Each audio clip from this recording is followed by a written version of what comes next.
صلو علی الحبیب صلی اللہ تعالی علی محمد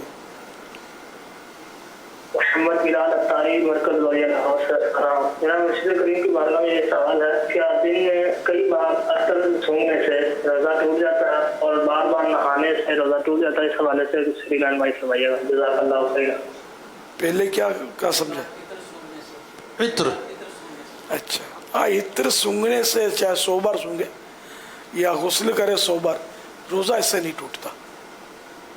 صلو علی الحبیب صلی اللہ تعالی علی محمد.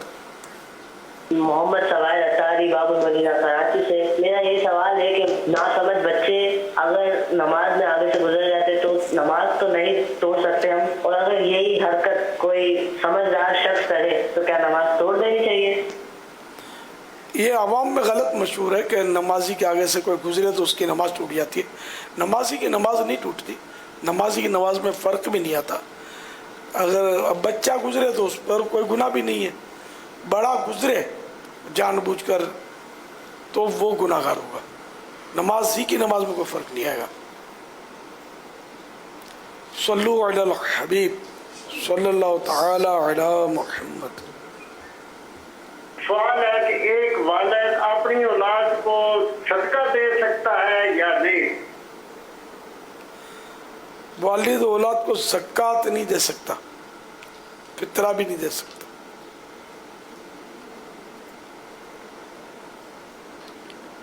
صدقے سے تحفہ دے سکتا ہے، انعام دے سکتا ہے. صلو علی الحبیب صلی اللہ تعالی علی محمد.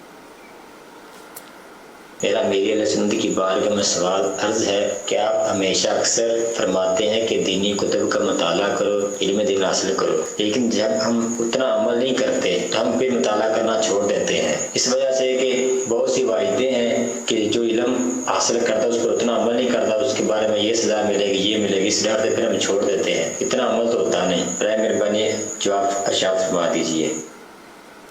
تو جس نے روایتیں پڑھی ہے وہ عمل نہیں کیا تو اس لیے وہ روایتیں پڑھنے کا اس کو گناہ ملے گا، ایسا کچھ نہیں ہے.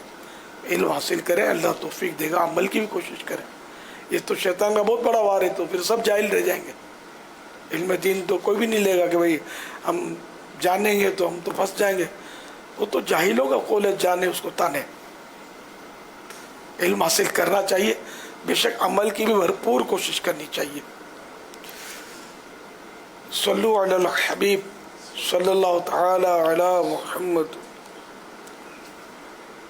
میرا امیر اہل سنت پیر و مرشد کی بارگاہ میں سوال عرض ہے کہ اگر کسی اسلامی بھائی نے کسی کو قرضہ دیا ہوا ہو اور وہ اب قرضہ لوٹا نہ رہا ہو تو اس سے قرضہ وصول کرنے کا کوئی روحانی علاج یا وظیفہ عنایت فرما دیجیے. عرض کرتا ہوں. اور کوئی سوال؟ میرا نام محمد ماہد، میں نیوزی لینڈ کے شہر آکلینڈ سے عرض کر رہا ہوں. امیر اہل سنت کی بارگاہ میں سوال ہے کہ مسجد کو اللہ کا گھر کیوں کہتے ہیں؟ للہ ما فی السماوات و ما فی الارض. ہر چیز اللہ کے لیے. مسجد کو خاص کر اللہ کا گھر کہتے ہیں کہ وہاں اللہ کے کام ہوتے ہیں، عبادت ہوتی ہے، اللہ رہتا ہے وہاں. یہ نعوذ باللہ مراد نہیں ہے. کعبے کو بھی بیت اللہ بولتے ہیں، بیت اللہ شریف. تو بیت اللہ مانے اللہ کا گھر. تو یہ ایک مجازی نسبت ہے. اللہ کی وہاں عبادت ہوتی ہے، اس لیے اللہ کا گھر بولتے ہیں. صلو علی الحبیب صلی اللہ تعالی علی محمد. میرے پیارے امیر اہل سنت، میرا سوال یہ ہے کہ دیواروں پر جو جالے بنے ہوتے ہیں لوگ کہتے ہیں یہ گھروں میں لڑائی کا سبب ہوتے ہیں، کیا یہ درست ہے؟ ایسا کبھی پڑھا نہیں، البتہ یہ جالے صاف کر دینا چاہیے ورنہ وہ تنگ دستی آتی ہے، غربت. اور نہ صاف کیا تو گناہ نہیں ہے بہرحال. اور لڑائی جھگڑا کیا اللہ بہتر جانے، کہیں پڑھا نہیں ہے.